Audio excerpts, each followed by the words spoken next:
Hello, today we are going to be working on systems of equations, and in this particular case we're going to be working with three equations with three variables. So, first thing we're going to do is we are going to write down our three equations. We're going to make sure that we line up our variables.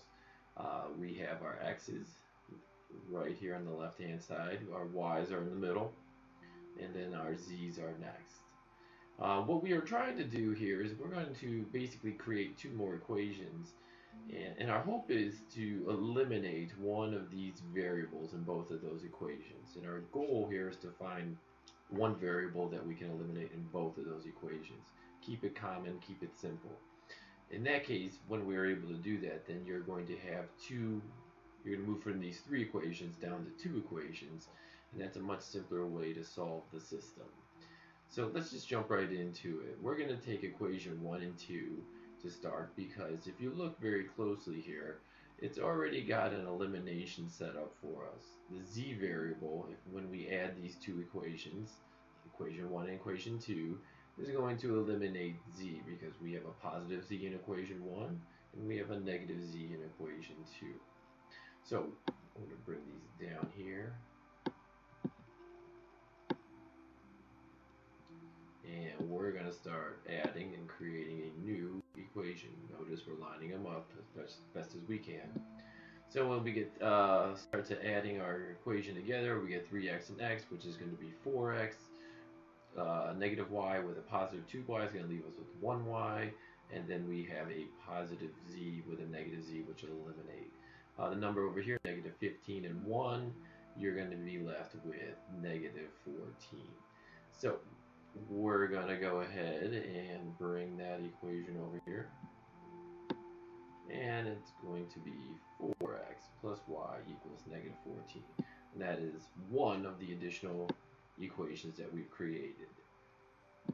Now, like I said before, our goal is to kind of keep it common, keep it simple in regards to eliminating the variable. So we're going to try to eliminate the z variable again. But in this particular case, we want to use two different equations. So we're going to use equation 1 again. In fact, I'm going to move this down a little bit further here. And we're going to use equation 3 this time. This is going to require a little bit of work this particular time, because as you can see, there's no clean elimination. Instead, we're going to have to multiply one of these equations by a number to make sure that we can eliminate the z. Once again, we're going to keep our focus on the z variable. This second, or actually equation number 3, had a negative 2 coefficient for z. We have a positive 1 for the coefficient for z in equation 1. So what we're going to do is we're going to multiply this whole equation by 2, and when we are able to do that, we're going to end up with a coefficient of 2, a positive 2 here, and so when we add these two equations together, we'll be able to eliminate z. So I'm going to lift this up just a hair, and we're going to bring this equation over, because it's basically adding the next step in.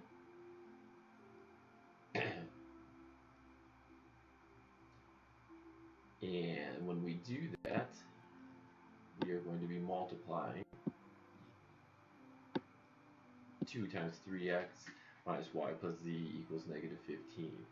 And our answer, when we do that, it's going to be 6x minus 2y plus 2z equals negative 30. Now we can do some addition of our equations, and we're going to use this equation here after we've multiplied equation number 1 by 2, and we're going to use equation 3, and we should be able to eliminate that z. So what do we get here? 6x plus 2x is going to be 8x, negative 2y plus 3y is 1y, and of course our z's are going to eliminate, and we're going to be left with negative 30 over here. So equation number 5 is going to look like this: 8x plus y equals negative 30. Alright, so now you have two new equations that we can use here to eliminate, hopefully, a variable and to end up solving for at least one of the remaining variables, because that'll be the opening that we're looking for. So what we're going to do here is, if you look here, you got 4x and 8x. We're looking for something that we can eliminate. You have positive y and positive y. Basically, the best thing for you to do is take one of the equations. It doesn't really matter which one. We're going to use equation 4, and you're going to multiply by -1. When you multiply by -1, you're going to change the sign for each of these numbers here. So you're going to end up with -4x minus y equals positive 14. That'll allow us to eliminate the y. So when we multiply by -1, just remember, when you multiply by -1, you got to make sure that every term in the equation is going to have their sign changed. So now we're left with -4x minus y equals 14 and 8x plus y equals -30. We're going to add these two together, and when we do that, we are going to end up with 4x equals -16. And the reason is because you have 8x, positive 8x and -4x, you're going to end up with the 4x. The y's are eliminated, and then -30 and 14, when we put those together, you get -16. All you need to do now is divide off the 4, and you have x equals -4. The next step that you're going to do now is you're going to figure out your y. And the easiest way to do that is you're going to come back to equation number 4, 4x plus y equals -14, and you're going to plug in your x value that you just solved for. So the x becomes -4. So that's going to look like this. 4 times -4 plus y equals -14. You're going to be left with -16 plus y equals -14. -4 times 4 is -16. But then all you got to do is add 16 to each side, and when you do that, you're going to end up with y equals a positive 2. Alright, 2 out of 3 are complete. Now we're ready for our last one. Great, we have solved now for both x and y, so it's only one more thing to do, and that is solve for the z. So what we are going to do is we're going to take any one of the original 3 equations, and I'm going to go ahead and put the other 2 back. It doesn't matter which one you choose. In this particular case, I'm going to choose the first one, but in any case, you'll be able to plug in any of the 2 solved variables, and you should figure out what your last variable, in this case z, is.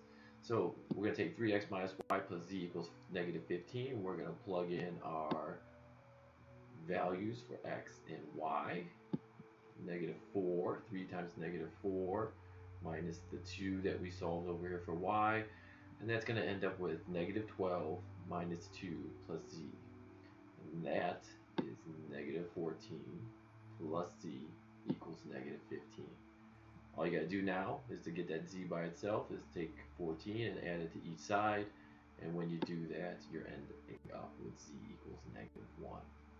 A nice way to figure out if you've done this correctly is to take any one of the equations, equation 1, 2, or 3, and put your variables back into each of the equations for the values of those particular variables, and you should have an equation that proves to be true. If you're able to do that, then all of your work was done correctly. It's a nice way to check your work, and I do suggest that you do that from time to time to ensure that you are doing your system of equations with 3 equations correctly.